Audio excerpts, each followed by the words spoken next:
Star उत्सव पर देखिए आपके चहीते शोज अब से डीडी फ्री डिश पर। श्री राधा, ऐसा भी तो हो सकता है कि श्री कृष्ण चाहते ही ना हो कि जरा द्वारका में रुके। शीघ्र ही आपको कोई निर्णय लेना होगा, अन्यथा द्वारकाधीश का मान तो गया। हाँ, मैं देखती हूँ। वो कहते हैं ना कि तुम्हारा प्रेम ही उनका आरंभ है, किंतु अब तुम्हारा यही प्रेम उनके अंत का कारण बनेगा।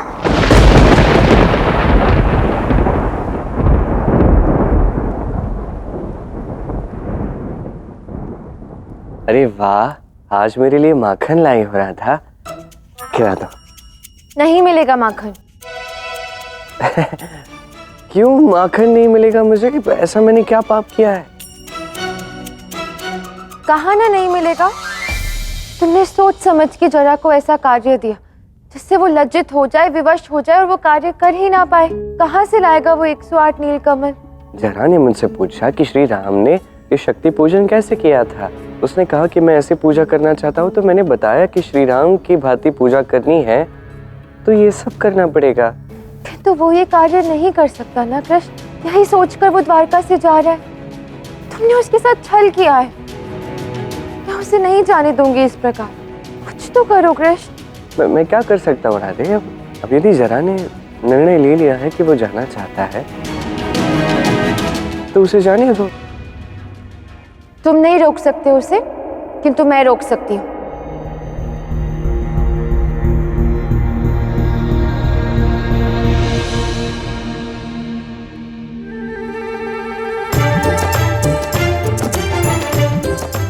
नहीं नहीं, मैं ऐसा तो नहीं खा सकता। राधा के हाथ से खाऊंगा तभी तो आनंद आएगा।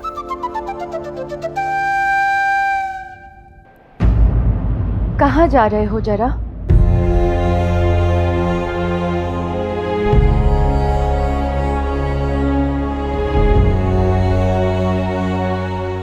पुनः वन में, वहीं के योग्य हूं मैं। द्वारकाधीश को वचन दिया था कि 108 नीलकमल लेके आऊंगा, परंतु एक भी नहीं मिला। क्या मुंह लेकर जाऊंगा उनके सामने? जरा, सफलता असफलता तो जीवन का भाग होते हैं ना। कृष्ण के मान के लिए जा रहे हो, पर इससे तो कृष्ण का ही अपमान होगा।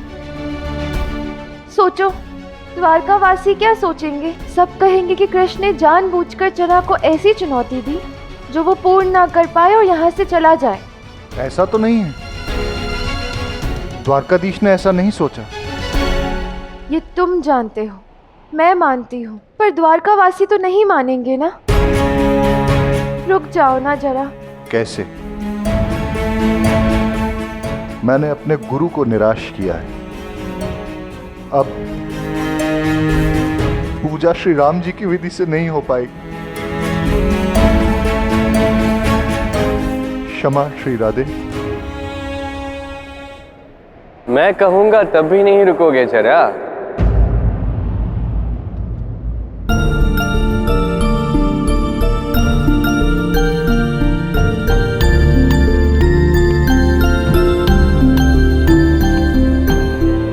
शिष्य यदि किसी समस्या में हो तो उसे गुरु के पास आना चाहिए, गुरु से दूर भागना नहीं।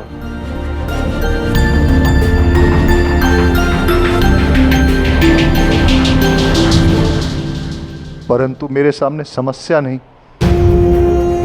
असफलता है। मैं 108 तो क्या, एक भी नीलकमल ढूंढ नहीं पाया। यदि संकल्प दृढ़ हो तो सहायता स्वयं तुम्हें ढूंढ कर तुम्हारे पास आती है। परंतु कौन देगा मुझे सहायता?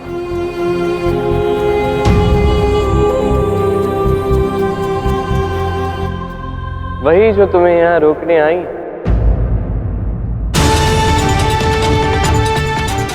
राधा तुम्हारे साथ है, वो तुम्हारी सहायता करेगी। अब जब राधा कृष्ण तुम्हारे साथ है तो सफलता तो तुम्हें अवश्य मिलेगी। तो बताइए द्वारकाधीश, क्या करना होगा? कहाँ मिलेंगे नीलकमल? नीलकमल एक अत्यंत पवित्र पुष्प है। वो ऐसे ही स्थान पे पाया जा सकता है जहाँ पे सद्गुण और सकारात्मकता। कहाँ कृष्ण? तुम्हारे हृदय में।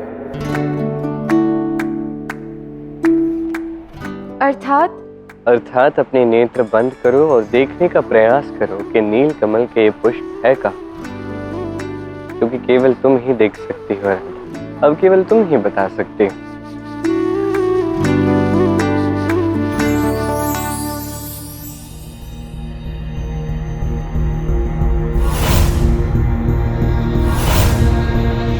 मानसरोवर।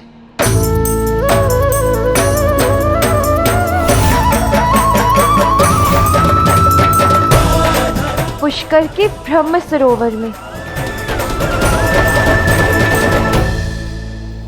कृष्ण, हम उन्हें लाएंगे कैसे? मुझे लगता है जैसे श्री राम ने पुष्प लाए थे वैसे ही हमें भी लाने होंगे। जरा तनिक धनुष देना।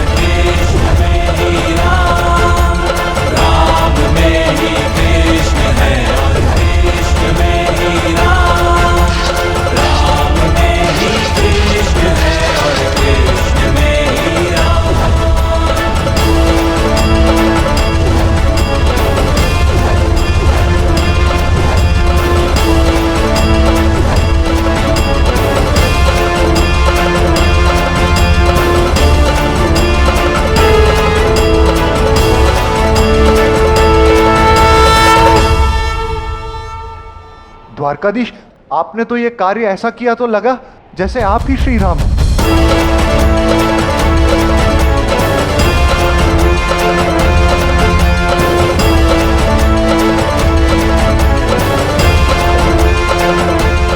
श्री राम तो मन में ही रमे होते हैं। यदि मन में ढूंढोगे तो मन में ही पाओगे। अब मेरे मन में तो श्री राम है, तो मैं तो कह सकता हूं कि मैं ही श्री राम हूं। अब तो मैं देवी माँ से कोई अच्छा वर मांगूंगा ही। हाँ जरा, मुझे आशा है कि तुम जो भी मांगोगे तुम्हें अवश्य मिलेगा। क्या हुआ गौरी? तुम तो पुष्प लाने आई थी ना, यहाँ क्यों रुक गई? पुष्प लेने तो मैं आई थी, परंतु देखिए ना श्री कृष्ण ने क्या कर दिया। जरा को 108 नीलकमल दे दिए। तो क्या हुआ? तो अब जरा मेरा पूजन करेगा, मुझे 108 नीलकमल अर्पित करेगा और उसे उसका मनवांछित वर मुझे देना ही होगा।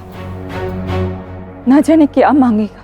चिंता मत करो, ऐसा कुछ भी नहीं होगा, क्योंकि जरा को श्री राम की पूजा विधि पूर्ण रूप से ज्ञात नहीं। अर्थात? स्मरण करो क्या हुआ था।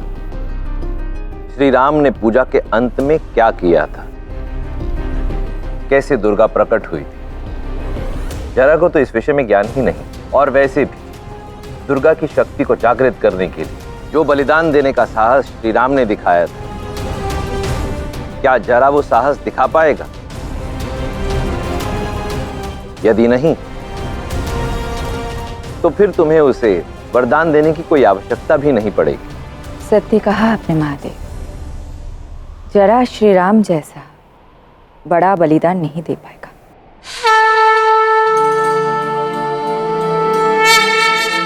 धन्यवाद कृष्ण, तुमने मेरा मन रख लिया। नहीं राधे, तुम्हारे लिए नहीं किया, अनेक कारण है। ऐसा क्या कारण है?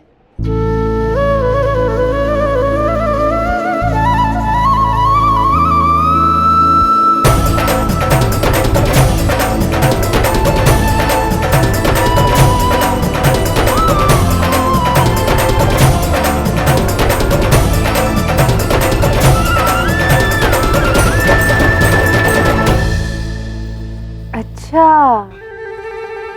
अब मुझे ज्ञात हो गया है कि ये सब तुमने माखन के लिए किया है। नहीं, मैंने तो राधा के भोग के लिए किया है।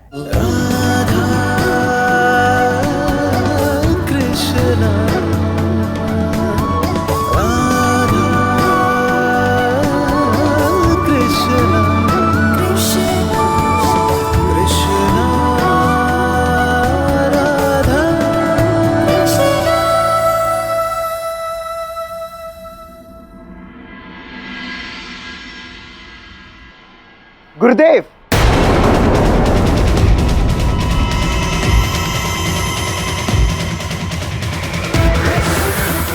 असुर गुरु शुक्राचार्य,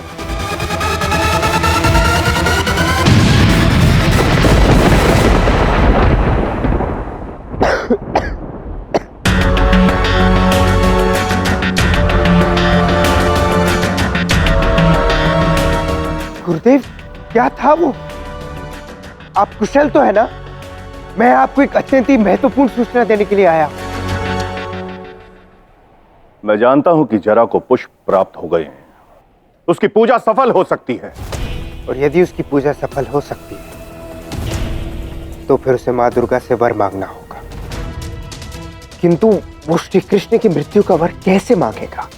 और उसके लिए हम जरा को कैसे सहमत करवा सकते हैं? मैं भी यही जानने का प्रयास कर रहा था। मैंने अपनी समस्त शक्तियों का आवाहन किया, भविष्य के गर्भ में जाकर यह जानने का प्रयास किया कि कृष्ण हमें रोकने के लिए क्या कर सकता है, किंतु हमें कुछ भी ज्ञात नहीं हुआ। उसके उपरांत मैंने भूतकाल में विचरण किया। त्रेता युग में राम ने दुर्गा को प्रसन्न करने के लिए बहुत बड़ा बलिदान दिया था। अब देवी को प्रसन्न करने के लिए जरा को भी कठिन परीक्षा का सामना करना होगा। अच्छा,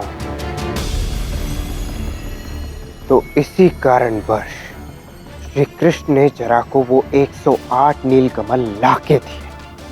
बड़े ही कुटिल है वासुदेव श्री कृष्ण। वो जानते थे कि केवल नीलकमल से मां दुर्गा प्रसन्न नहीं होंगी।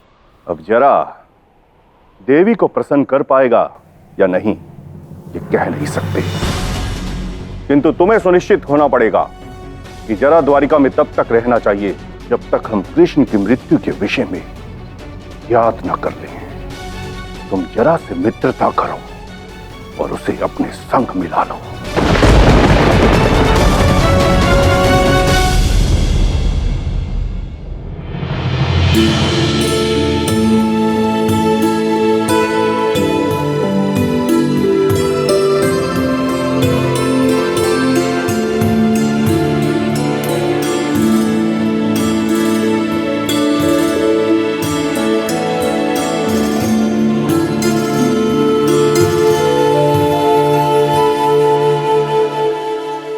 राधा, क्या बात है?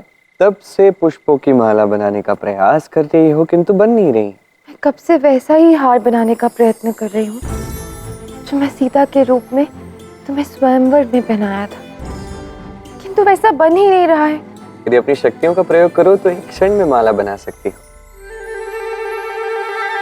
किंतु तुम भला ये कैसे कर सकती हो? तुमने तो प्रण लिया है मेरे साथ कि जीवन के अंतिम क्षणों में शक्तियों का उपयोग नहीं करोगे। बिना शक्तियों के भी सब कुछ स्मरण रहता है। तुम्हें स्मरण है ना कि तुम मेरे लिए 108 पुष्प लेकर आए थे?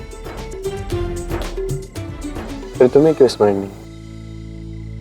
शक्ति का संचार कर्मों से होता है राधा। कर्मों से ही हम वो शक्ति, वो ज्ञान प्राप्त करते हैं जिससे देवताओं की प्राप्ति होती है। हम हमारे कर्मों से राधा कृष्ण बने। वो राधा कृष्ण जिसे संसार प्रेम का दूसरा नाम मानता है। ये हमारा मन, ये बुद्धि, प्रेम सभी कर्मों से प्रबल होते हैं। कृष्ण, यदि ऐसा है तो मुझे कुछ भी स्मृति क्यों नहीं है? क्यों मुझे स्मरण नहीं कि तुम मेरे लिए 108 पुष्प लेकर आए थे और उन पुष्पों का मैं तुम्हारा प्रिय पुष्पहार क्यों नहीं बना पा रही हूँ? ऐसी क्या कमी रह गई थी मेरे कर्मों में कि मनुष्य रूप में जितनी सहजता से तुम मुझे प्रेम कर पा रहे हो, मैं क्यों नहीं कर पा रही हूँ कृष्ण? ये तुम्हारा प्रिय पुष्प है?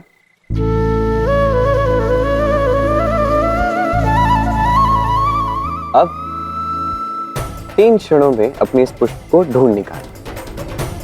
परंतु क्यों? क्योंकि तुम्हारे प्रश्न का उत्तर इसमें छिपा है। 1, 2, 3। ढूंढ नहीं पाए। अब भला कैसे ढूंढ पाओगी राधा? तुम्हारा ये भय तुम्हारे मन को एकाग्र कहाँ होने दे रहा है, और यही कारण है कि तुम प्रेम नहीं कर पा रही। ये भय यदि तुम्हें प्रेम करना है तो अभय होना होगा। इस भय से स्वयं को मुक्त कर दो और बस प्रेम में जीवन व्यतीत करो।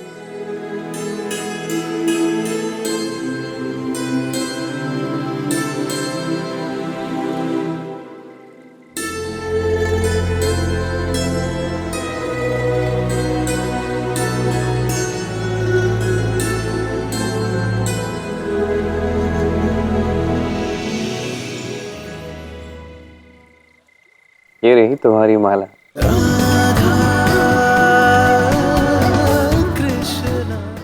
उसे पूर्व स्मरण रखो, भय से स्वयं को मुक्त करो और प्रेम में विलीन रहो।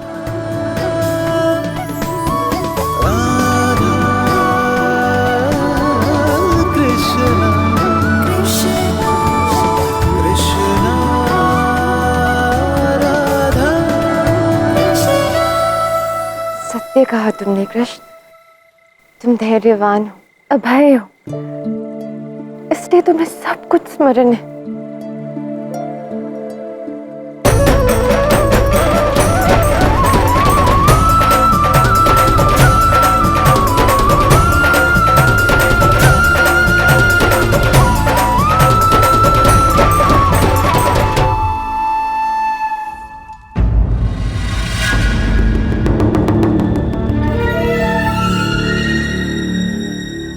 जरा, क्या आपको मेरी सहायता की आवश्यकता है? अरे अरे, बैठिए बैठिए।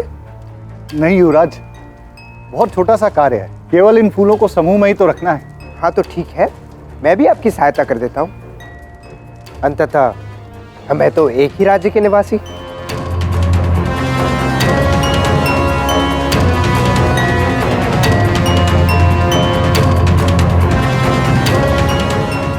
वैसे जरा, वर में क्या मांगने वाले हो माँ दुर्गा से? यही कि मैं सबसे बड़ा धनुर्धर बनूं। किंतु ये कैसे संभव है? सबसे महान धनुर्धर तो अर्जुन है और उससे पूर्व कर्ण था।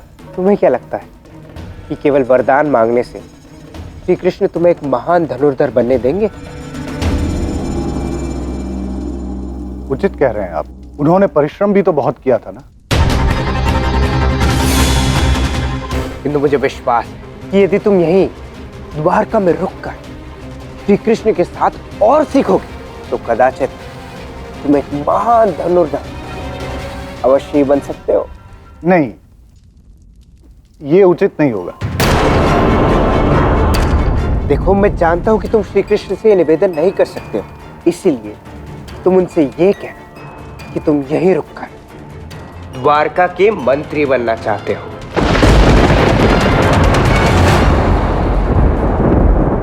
उससे क्या होगा? उससे ये होगा कि श्री कृष्ण द्वारका के मंत्री अर्थात तुम्हें द्वारका से कैसे वापस लौटने दे सकते? ये मार्ग उचित प्रतीत नहीं हो रहा है। किंतु गंतव्य तो उचित है ना। कभी कभी स्वार्थी बनना भी आवश्यक होता है, इसलिए तुम अपना गंतव्य देखो, अपनी महत्वाकांक्षा को देखो, श्री कृष्ण के साथ को देखो कि तुम्हें उनके साथ सदैव रहना है और उनसे धनुर्विद्या सीखनी है और समाज में मान सम्मान प्राप्त करना है। मैं यही करूंगा। मैं श्री कृष्ण से यही मांगूंगा। हाँ कृष्ण, मैं तुम्हें मात्र प्रेम करना चाहती हूँ, इसलिए तुम जो कहोगे मैं करूंगी। अब तुम भयमुक्त होकर प्रेम कर सकती हो या नहीं, ये तो दशहरा पे ही पता चलेगा। ऐसा क्यों कह रहे हो कृष्ण? क्या होने वाला है दशहरा के परे? अरे वाह, तुम्हारे मुंह पे पुनः एक बार भय के भाव। और तुम्हें प्रेम करना है। तुम्हें पता है ये भय कहाँ रहता है? यहाँ देखो, भविष्य में। ये है भविष्य, इसमें रहता है भय। और जैसे ही हमारा मन वर्तमान से निकलकर भविष्य में जाता है, भय उसे घेर लेता है। अब ये भविष्य जो है ये अब तक आया नहीं, तो इसकी चिंता भला क्यों आने लगी? इसे भी त्याग दो, भविष्य को त्याग दो, भय को त्याग दो और प्रेम में रहो। क्योंकि यदि मैं तुम्हें सत्य बताऊं तो वास्तव में एक संकट तुम्हारे समक्ष आने वाला है, जिसका सामना तुम्हें करना है, जिसके लिए तुम्हें स्वयं को सज्ज करना है राधा। और भय के साथ तो तुम वो कर नहीं पाओगे।